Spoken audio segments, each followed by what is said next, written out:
अपने पति को निकम्मा और गरीब समझ पत्नी ने धक्के मारकर निकाला घर से बाहर। और फिर एक दिन वही गरीब पति टकराया अपनी बीवी से शहर का सबसे अमीर इंसान बनकर। और आगे जो हुआ वो देखकर उड़ जाएंगे आपके होश। मैंने तुम्हें बंगलों से क्या निकाला, तुम तो चोरी चकारी पे उतर आए।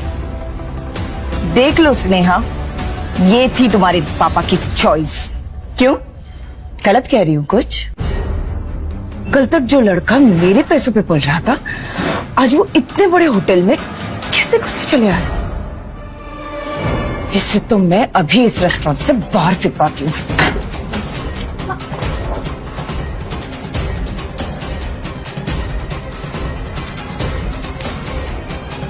क्यों ऑफर टीचर, ये जगह तुम्हें कोई समोसे का ठेला नजर आ रहा है जो तुम मुंह उठाए घुसे चले आ रहे हो? मैं तो बस यहाँ खाना खाने आया था माँ जी।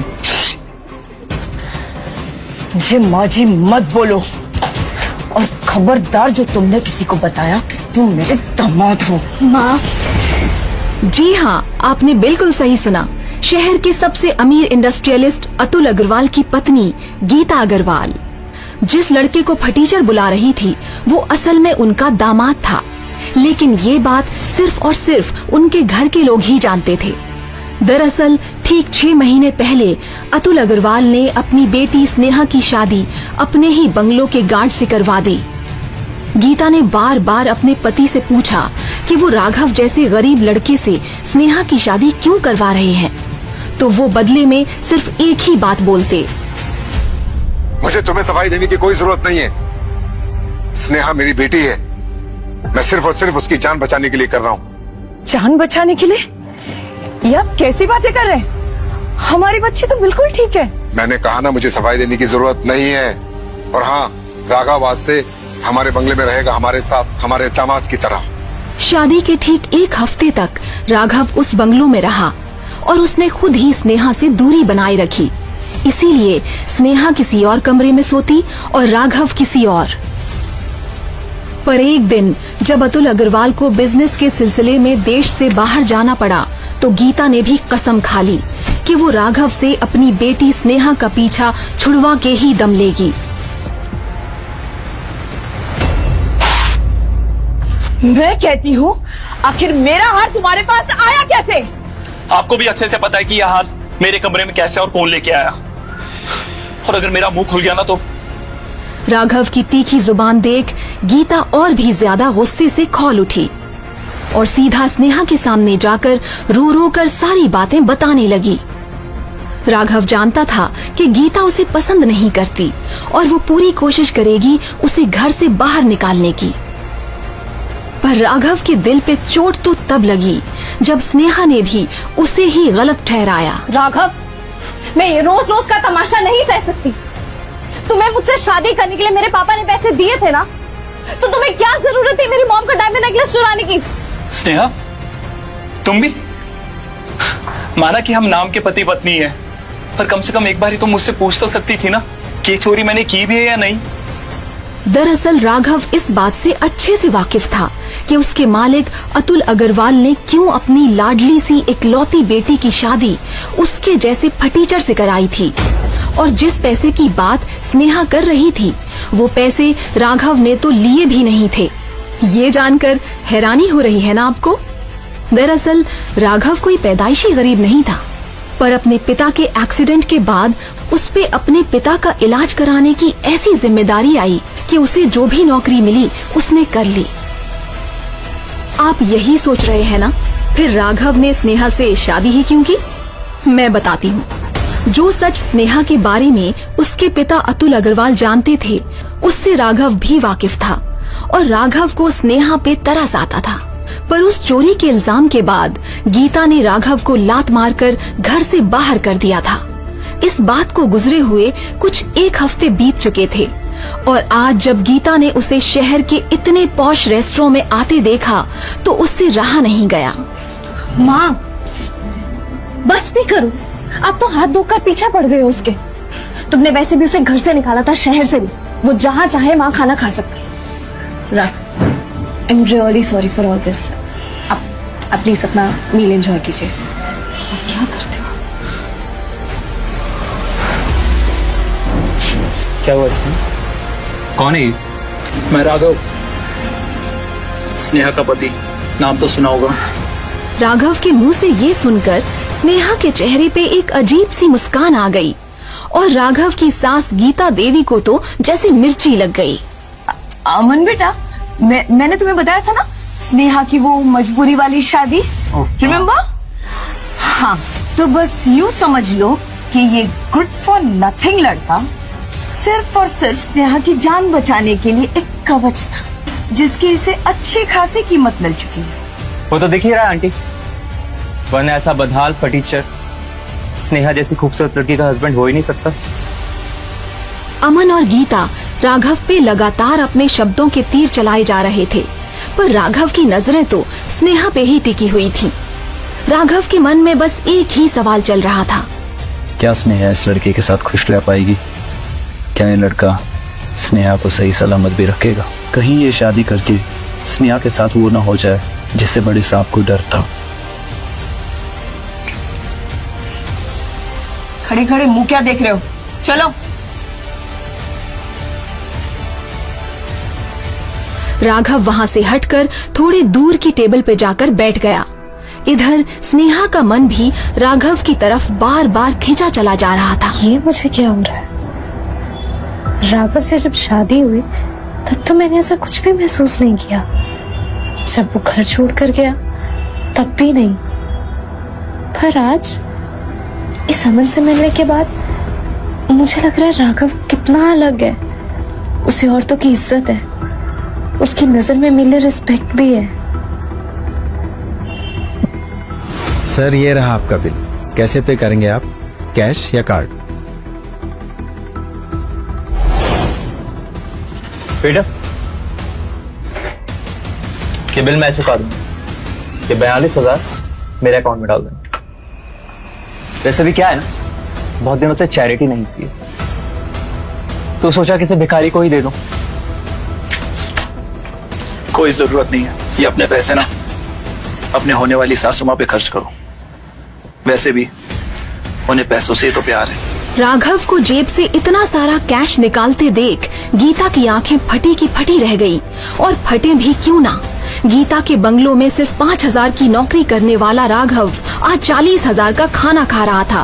ताज्जुब की बात तो थी ही। मैंने तुम्हें बंगलों से क्या निकाला, तुम तो चोरी चकारी पे उतर आए। देख लो स्नेहा, ये थी तुम्हारे पापा की चॉइस। क्यों, गलत कह रही हूँ कुछ? आपको जो सोचना है सोचिए, मुझे आपको सफाई देने की जरूरत नहीं है। इसके पहले गीता कुछ और कहती, उस होटल का मैनेजर वहाँ आता है और कुछ ऐसा कहता है जिसे सुन गीता, अमन और स्नेहा तीनों चौंक उठते हैं। आखिर ऐसा क्या कहा मैनेजर ने कि सब चौंक उठे? जानने के लिए बने रहिए आगे की कहानी में। एक मिनट, मुझे सब क्या कह रहे हैं आप? मतलब इन्होंने जो सब खाया वो सब होटल की तरफ से फ्री है, और तो और इस गंवार को इस होटल की सबसे एक्सपेंसिव रूम में फ्री सर्विस दी जा रही है, वो भी पूरे एक हफ्ते के लिए। कैसे? और मुझे याद है मैंने चेक किया था कि उस रूम का एक दिन का किराया कुछ 2.5 लाख रुपए है। जी हाँ, आपने बिल्कुल ठीक कहा। लेकिन जो काम राघव सर ने सोनल मैडम के लिए किया, उसके सामने ये तोहफा तो कुछ भी नहीं है। You mean Sonal Mehra, the business tycoon? Gita के चेहरे से साफ साफ पता चल रहा था कि उसके तोते उड़े पड़े हैं। गिरगिट की तरह फौरन अपना रंग बदलते हुए गीता ने राघव से कहा, राघव बेटा, ये मैनेजर सही कह रहा है क्या? क्या तुम सच में सोनल मेहरा को जानते हो? और वैसे तुमने ऐसा क्या किया कि इतना कुछ? दरअसल सोनल मेहरा दिल्ली की सबसे यंगेस्ट बिजनेस टाइकून थी, जो अपनी सुंदरता और बिजनेस एम्पायर के लिए फेमस तो थी ही साथ अपने कड़े स्वभाव के लिए भी। कोई भी बिजनेसमैन सोनल के सामने जाने से पहले 10 बार सोचता था। ऐसे में सोनल मेहरा का राघव जैसे 2 टके के गार्ड पे इस कदर मेहरबान हो जाना गीता और स्नेहा को पच नहीं रहा था। गीता की बदली चाल ढाल देख राघव को अब बड़ा मजा आ रहा था। उसने बड़ी चालाकी से कहा, हाँ, जानता ही नहीं, बहुत अच्छे से जानता हूं, लेकिन आपको उससे क्या, आपके लिए तो मैं गुड फॉर नथिंग हूं ना। राघव की बात सुनते ही गीता को ऐसी मिर्ची लगी जिसका कोई हिसाब ना हो। उधर अमन भी राघव से चिढ़ पड़ा था। जब आपको अपने इस फटीचर दामाद में इतना इंटरेस्ट था तो मुझे बुलाकर मेरा टाइम वेस्ट क्यों किया? आई एम आउट, मैं जा रहा हूं। अमन, अमन प्लीज, अमन 1 मिनट सुनो प्लीज। पर राघव समझ नहीं पा रहा था कि स्नेहा के मन में आखिर चल क्या रहा है। ना तो वो नाराज थी, ना ही शॉक्ड और ना ही शांत। उसकी आंखें बता रही थी कि वो काफी कुछ कहना चाहती है राघव से। तुम ऐसे काफी खूबसूरत लग रही हो इस सलवार कमीज में। स्नेहा, क्या हुआ, तुम चुप क्यों हो गई? राघव, तुम सच में सोनल मेहरा को जानते हो? जानता नहीं, बस मैंने उनका एक छोटा सा काम किया था। वो बड़ी नेक दिल निकली और मुझ पे मेहरबान हो उठी। नहीं, एक छोटे से काम के लिए सोनल मेहरा जैसी औरत इतनी दिलदार नहीं हो सकती, वो भी तुम जैसे। स्नेहा की बात सुन राघव भड़क सा गया और रूखी आवाज में बोला, यानी कि मुझ जैसे गरीब फटीचर है ना, कम पैसे वाले। राघव, मेरा वो मतलब नहीं था। मैं अच्छे से जानता हूँ, तुम्हें पता है तुम पैसे वालों की ना यही दिक्कत है। तुम मुझे फिर गलत समझ रहे हो, मैंने उस सेंस में कुछ नहीं कहा। वैसे उन डाइवोर्स पेपर्स का क्या हुआ? तुम्हारी माँ ने तो कसम खाई थी ना, जल्द से जल्द हमारा डाइवोर्स कराएंगी। फिर इतनी देरी क्यों नहीं जल्दी से डाइवोर्स करा देती और मुझे इस नकली शादी के जंजाल से आजादी दे देती। क्या क्या कहा तुमने? जल्दी? जल्दी तुम्हें नहीं, जल्दी मुझे है। आज तुम्हारी वजह से इतना अच्छा लड़का हमारे हाथ से निकल गया। कल के कल मैंने तुम दोनों का डिवोर्स पेपर तैयार नहीं किया ना, तो मेरा नाम भी गीता देवी नहीं। हाँ हाँ जाइए, वैसे मुझे भी कोई शौक नहीं है आपकी बेटी का नकली पति बने रहने का। वो तो मैं बस स्नेहा की जान। गाइस जल्दी करो, सोनल मेहरा आई है, फास्ट। सोनल की गाड़ी होटल के सामने लगते ही पूरा स्टाफ ऐसे तैनात हो गया जैसे कोई बहुत बड़ा सेलिब्रिटी आया हो। इसके पहले गीता और स्नेहा की समझ में कुछ आता, सोनल मेहरा अपनी लंबी सी गाड़ी से बाहर निकली और सीधा जाकर राघव के सामने खड़ी हो गई। अरे सोनल जी, आप यहाँ? जरूर आपकी कोई मीटिंग होगी। नहीं राघव, मैं यहाँ किसी मीटिंग के सिलसिले में नहीं, बल्कि एक बहुत जरूरी बात बोलने आई, वो भी तुमसे। हाँ हाँ कहिए। यहाँ नहीं, क्या हम कहीं अकेले में बात कर सकते हैं? सोनल के मुंह से ऐसी बात सुनकर स्नेहा का पारा गर्म हो उठा और तपाक से सोनल से बोल पड़ी, अरे अकेले में क्या बात करनी है? जो भी बात करनी है मेरे I mean, हम सबके सामने करो। Excuse me, how dare you talk to me like that? और आप है कौन मुझसे ऐसे बात करने वाली? मैं राघव की पत्नी हूँ। स्नेहा के मुंह से ऐसी बात सुनकर राघव दंग रह गया था। स्नेहा ने पहले तो कभी राघव पे अपना ऐसे हक नहीं जमाया था, तो फिर आज ऐसा क्या नया था? इसके पहले राघव कुछ कहता, सोनल ने भी उतने ही तीखे लहजे में स्नेहा की बात का जवाब देते हुए कहा, पत्नी आज भरो पर हमेशा नहीं रहो। राघव तुम्हें डिवोर्स दे रहा है ना? सोनल जी, आपको कैसे पता कि मैं स्नेहा को डिवोर्स? मैं तुम्हारे बारे में सब कुछ जानती हूँ राघव। आज जो तुमने मेरे लिए किया है राघव, उसका एहसान तो मैं मरते दम तक नहीं भूलूंगी। और तुम मुझे गलत मत समझना, पर मुझे तुम्हारा एक और एहसान चाहिए। एहसान? मुझे कुछ समझ नहीं आया। क्या तुम स्नेहा से डिवोर्स लेने के बाद मुझसे शादी करोगे? क्या होगा राघव का जवाब? क्या वो पुराने रिश्ते छोड़ एक नए रिश्ते में बंध पाएगा? आखिर ऐसा क्या कर दिया था राघव ने सोनल के लिए जिससे वो उसकी दीवानी हो बैठी है? राघव को स्नेहा के बारे में ऐसा क्या पता था जिसके कारण उसने तरस खाकर उससे शादी कर ली थी?